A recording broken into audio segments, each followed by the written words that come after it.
Bosna Hersek halkına destek olmaya çalışıyoruz. Bugün de Devlet Başkanlığı Konseyi'nin başkanı ve kıymetli üyeleriyle ikili ilişkilerimizi tüm yönleriyle istişare ettik. Aramızdaki ticari ve ekonomik faaliyetlerin daha da artırılması imkanlarını değerlendirdik. İkili ticaret hacmimiz serbest ticaret anlaşmasının yürürlüğe girmesiyle 9 kattan fazla artış göstererek 2020 yılında 650 milyon dolara ulaşmıştır. Şüphesiz iki ülkenin potansiyeli bu seviyenin kat be kat üzerindedir. Ticaret hacmimizi kısa zamanda 1 milyar dolara çıkarmayı hedefliyoruz. Görüşmelerimizde bir dostluk, istikrar ve kalkınma projesi olan Saraybosna-Belgrad otoyolu projesinde gelinen aşamayı da ele aldık.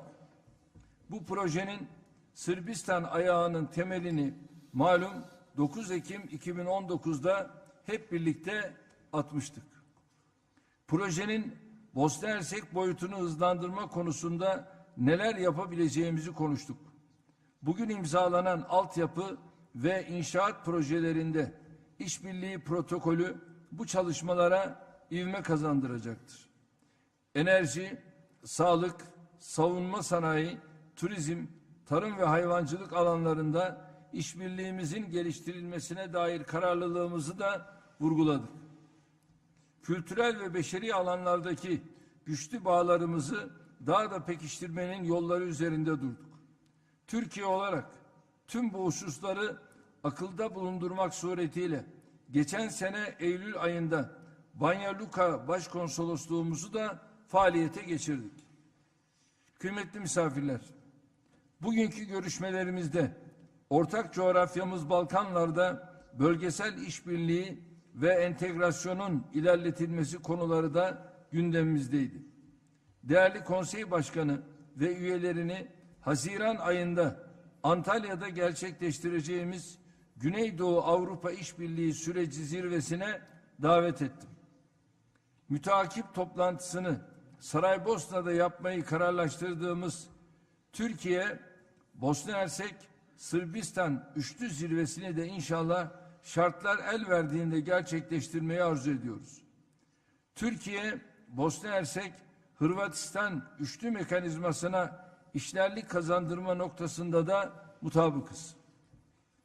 Ülkemizin Bosna Hersek'in başta NATO olmak üzere Avrupa Atlantik kurumlarıyla entegrasyonuna olan desteğini bir kez daha teyit ettik.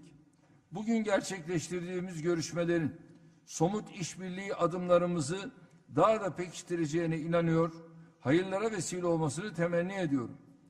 Tüm Bosna Hersek halkına en derin sevgi, selam ve muhabbetlerimizi iletiyorum. Devlet Başkanlığı Konseyi Başkanı ve üyeleriyle heyet mensuplarına bir kez daha hoş geldiniz diyor. Şimdi sözü kendilerine bırakıyorum. Hepinize teşekkür ediyorum. Hvala gospodine predsjedniče. Teşekkür ediyorum Sayın Cumhurbaşkanım. Ben de Bosna Hersek Devlet Başkanlığı Konseyi adına sizleri selamlamak istiyorum. Sayın Büyükelçi ve burada bulunan bütün meslektaşları burada selamlamak istiyorum. Öncelikle ben Sayın Cumhurbaşkanı bizi burada davet ettiği için teşekkür ediyorum. Tabii ki pandemi ilişkilerimizi biraz durdurmuştu fakat tamamen durdurmadı. Tabii ki bu üç anlaşmanın imzalanması bizim ilişkilerimizi daha iyi seviyeye çıkartılması açısından son derece önemli olacaktır. Tabii ki Saraybosna-Belgrad otoyolu projesi çok önemli bir iş ve buna tereddüt eden ve şüphe duyan her kimse şunu bilmeli ki bu proje değerlendirilecek ve gerçekleştirilecek. Biz elimizden geleni yapıp bu projeyi hem Bosna Hersek Federasyonu'nda hem Bosna Hersek'in Sırp Cumhuriyeti'nde gerçekleştirilmeli. Fakat Sayın Cumhurbaşkanı Erdoğan'ın inisiyatifi olmasa biz belki Bosna Hersek'te bir yerde dururduk ve devam etmezdik. Ve bu inisiyatif ve Cumhurbaşkanı Erdoğan'ın gayreti en önemli katkısı oluyor bu projesinin gerçekleştirilmesi açısından. Ben Bosna Hersek ile Türkiye arasında açık sorunların bulunmadığını ve ilişkilerimizi aslında herkese güzel bir örnek olmalı ve herkes iyi bir örnek almalı bizim ilişkilerimizden dolayı.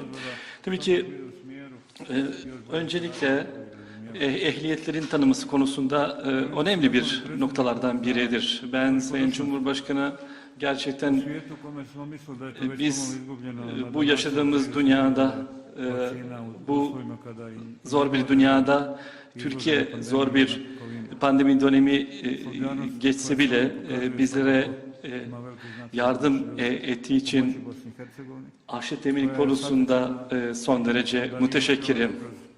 Ve maalesef bu global sistemlerin yüzünden biz maalesef Bosna Hersek'te bu aşıları daha şimdiye kadar temin edemedik. Fakat şunu söylemek istiyorum. Bu sorunlarla beraber aslında bizim dostlarımız var burada. Ve Türkiye ile birlikte Slovenya'nın en büyük aşı temin eden ülkelerdir. Ben burada bugün şunu söylemek istiyorum. Tabii ki burada şunu söylemek istiyorum. Ben Sayın Cumhurbaşkanı Erdoğan'a büyük bir saygı duymak istiyorum ve burada göstermek istiyorum. Büyük bir lider ve sadece Bosna Hersek'e değil, Batı Balkanlara değil, özellikle bizim bölgemizde Batı Balkanlarda barışı sağlanması konusunda son derece önemlidir. İşte Cumhurbaşkanı Erdoğan'ın endişeleri gerçekten biz aslında nasıl davranmamız gerektiğini en güzel örneği olmalı. Hiç kimseden rahatsız olmamalı. Herkes birbirine yardım etmeli konusunda.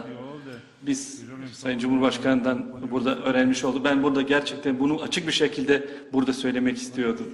Ben buradan giderken şunu söylemek istiyorum.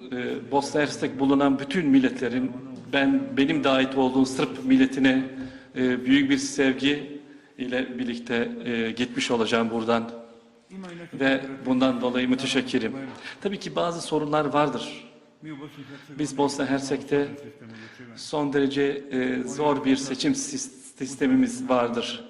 O da Dayton Barış Antlaşması'yla ortaya çıkan bir sistemden dolayı Bosna Hersek hala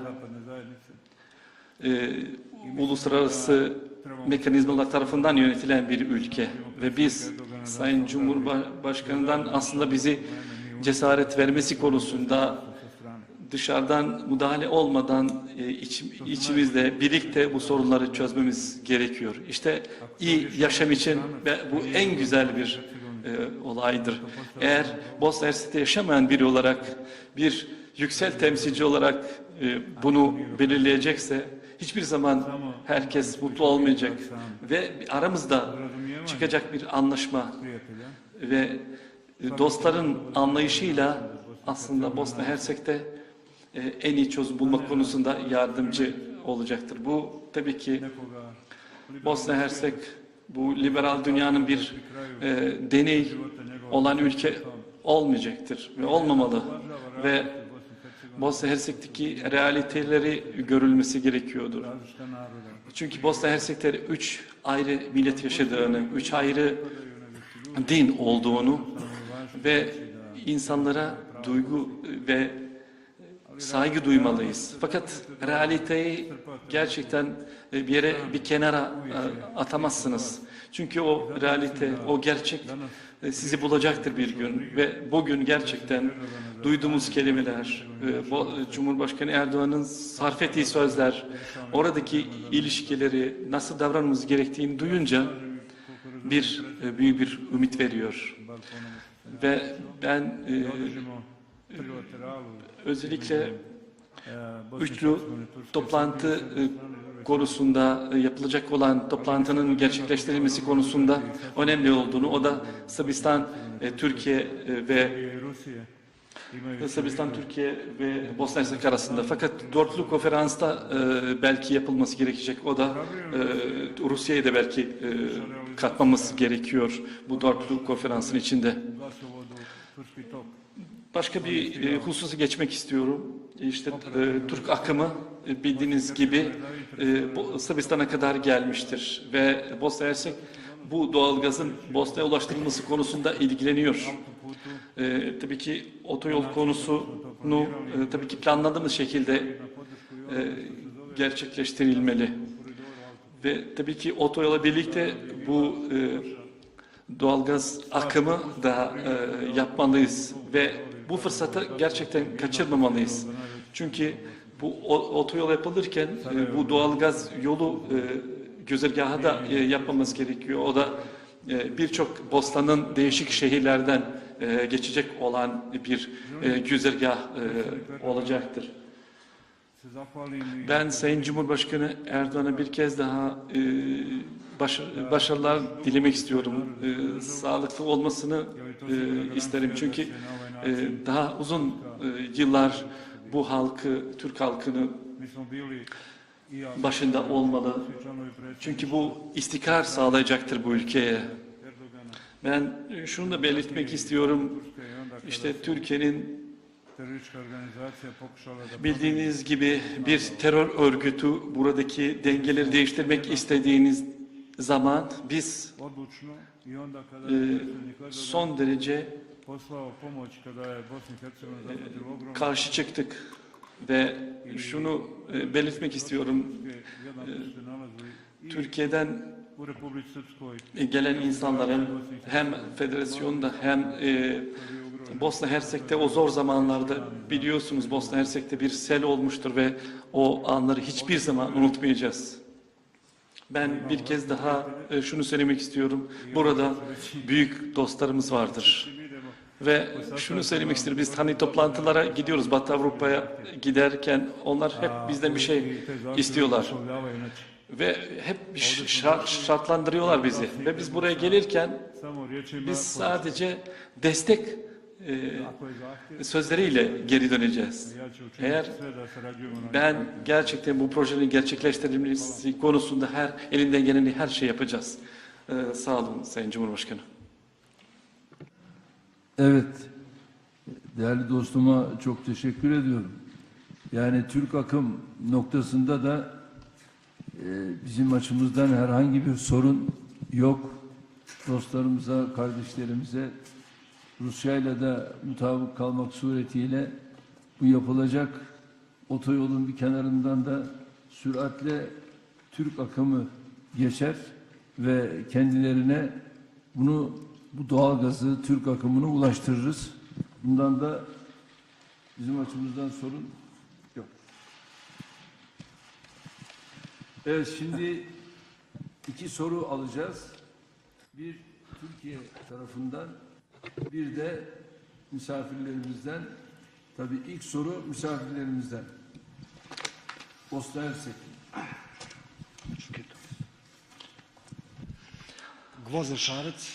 Gvozden Şarac, Sırp Cumhuriyeti'nin televizyonundan benim Sayın Dodik'e soru sormak istiyorum. Bosna Hersek Devlet Başkanı olarak. Ben şöyle bir soru sormak istiyorum. İşte bu güzel görüşmelerin ve yapılan anlaşmaların neticesinde Bosna Hersek'teki ilişkilerin ve siyasi konuları ile ilgili ne kadar istikrar sağlayacaktır? Ben şunu sormak istiyorum. Türkiye ne şekilde Belgrad Saraybosna otoyolu ne şekilde finanse edecektir? Onu merak ediyorum. Pa dobro, mislim da je savršeno jasno da ja sam uvjeren da ovaj autoput izgradnja od asistencije Turske najveći integralni projekat. Ben şunu söylemek istiyorum. Bu Bosna Hersek'in en önemli projesidir. Çünkü böyle proje şimdiye kadar hiç konuşulmamıştır. Belki bazı projelerimiz olmuştur. Fakat bu kadar önemli bir proje, işte Belgrad, Saraybosna, Belgrad, bu bütün sınırları ortadan kaldırıyor, bütün çizgileri ortadan kaldırıyor. Dolayısıyla bu entegre konusunda hem Bosna Hersek'in önemli bir kısmı Sırbistan'la entegre edecektir ve sadece Sırbistan'la değil, bu Türkiye için de önemli çünkü Türk vatandaşları Batı Avrupa'ya giderken o yolu kullanacaklar ve özellikle ağır taşıtların, kamyonların geçerken işte Ljubljana'dan Üsküp'e giderken eğer bu Bosna Hersek'ten yol yapılırsa Belgrad-Niš üzerinden şu andaki geçen güzergahtan 140 kilometre veya 180 kilometre daha yakın olacaktır. Dolayısıyla önemli transit yolu işte bu Bosna Hersek üzerinden geçebilecektir ve bu Bosna Hersek'in ekonomi son derece katkı sağlayacaktır. Bunu tabii ki daha sonraki dönemlerde göreceğiz. Çünkü hani derler ya işte Bosna Hersek bir kötü bir yerde olduğunu, bir kör bağırsağı gibi bir deyim kullanılıyor Bosna'da. Dolayısıyla böyle bir yol yapıldığı zaman önemli olacaktır. Ben şunu söylemek istiyorum. Sayın Cumhurbaşkanı Erdoğan aslında bizim güzergahı bulamadığımız için biraz durunca Cumhurbaşkanı o zaman gelmişti, hatırlarsınız demiştir. O taraftan da olur, öbür taraftan da olur. Dolayısıyla ben desteklerden dolayı gerçekten teşekkür ediyorum. İnsanlar sık sık bana soruyorlar bu otoyolla ilgili. Ne zaman bu Erdoğan'ın yolu yapılacak diye soruyorlar. Dolayısıyla insanlar ne şekilde algıladıklarını görüyorsunuz. Çünkü biz kendi kurumlarımızla bir an önce bu projeyi bitirmemiz lazım. Özellikle güzergahın geçeceği ve oradaki yolların ne şekilde yapılacağı ilgili bu konuları çözmemiz gerekiyor. Ve bu kamulaştırma işi de son derece önemli olduğunu söylemek istiyorum. Tabii ben tabii bu konuyla ilgili özellikle ilk fazda bir ön hesap yapılmalı.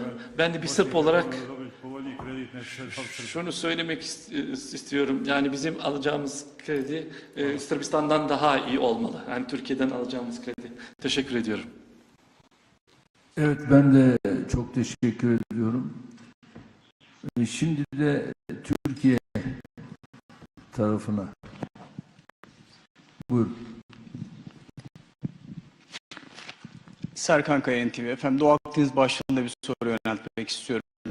Geçmiş dönemde Türkiye görüşmelerini devam ettirirken Mısır, İsrail ve Yunanistan arasında çeşitli faaliyetler yürütülmüştü. Özellikle son dönemde sizin de bahsettiğiniz geçtiğimiz günlerde Mısır'la yeniden diplomatik temasın başlamasıyla bu alanda yeni gelişmeler bekliyor musunuz? Bir de Yunanistan'la istişare görüşmeler sürerken Sakız Adası'ndaki askersiz bir bölge olması gerekiyor. Bir askeri tatbikat düzenlendi. Bunu nasıl değerlendiriyorsunuz? Teşekkür ederim. Şimdi değerli arkadaşlar, tabii bu Doğu Akdeniz'deki gelişmelerde öncelikle Türkiye'nin kararlılığı aynen devam etmektedir. Yani buradan bizim taviz vermemiz söz konusu değil. Ve son olarak da bu konuda çok ciddi açıklamaları Dışişleri Bakanlığımız yaptı, kararlı açıklamaları yaptı. Bunun yanında Savunma Bakanlığımızın yapmış olduğu açıklamalar var. Tabii Mısır'la ilgili konuya gelince, tabii Mısır halkının bu noktada bizimle ters düşmesini ben düşünmüyorum. Mısır halkı bizimle ters düşmez. Ve şu anda da atılan adımlar aslında bir geçici, sanki yanlışlığın tezahürü gibi geliyor bana. Bunun yanında tabii yeni bir gelişme, biliyorsunuz Suudi Arabistan'ın da yine burada Yunanistan'la bir ortak tatbikat olayı söz konusu. Ama bir diğer taraftan da Suudi Arabistan'ın şu anda Türkiye'den SİHA talebi var. O da son gelişmeler. Yani kimin eli kimin cebinde belli değil. Ben bölgede Türkiye'siz bir defa bir sürecin bu sularda ısınmaya fırsat vermez. Türkiye orada karar verici konumundadır. Temennim odur ki ısınmadan ılıman bir şekilde bu süreci geçmiş olalım. Teşekkür ediyorum.